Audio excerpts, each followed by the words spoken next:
So we'll jump right into some common terms and definitions. AHJ is your person or entity responsible for enforcing code requirements. That's typically your fire marshal or could be a building inspector or official. Within our standards, there's a few items that you should understand. Should indicates a best practice that's not necessarily enforceable by code, but it's best practice. Shall indicates a requirement that has to be performed in order to remain compliant with code. Inspections, generally our inspections are a visual examination of system components. They may require disassembly or operation of those components to verify proper operation. And then testing are procedures we use to determine operational status of those sprinkler system components. Maintenance is work performed to keep that system operational.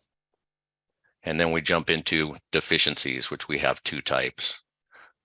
Non-critical deficiencies have no material effect on the system's ability to function in the event of a fire. Some of those items might be minor leaks, lack of signage, or missing spare parts. Those would be considered non-critical deficiencies.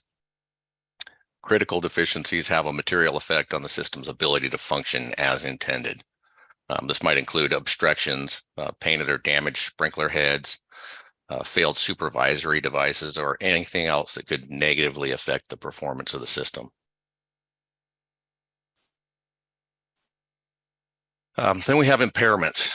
An impairment means all or a portion of the system will not function as designed. And there are two levels of impairments.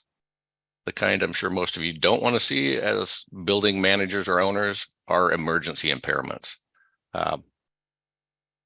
This type includes broken or frozen piping, failed valves, or anything else that would cause the entire system or a portion of that system to be inoperable. And then planned impairments, which would be pre-planned items such as shutdowns for repairs or modifications. Anytime you have an impairment of the system, a fire watch is required. Fire watch consists of persons assigned to monitor areas impacted by the impairment and call for emergency responders or evacuation. When is fire watch required?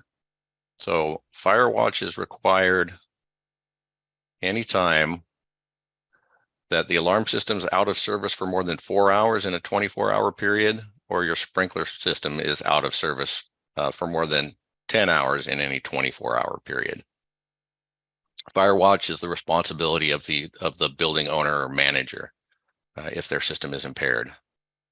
And then repairs are the task performed to return the system to operational status and get you out of fire watch.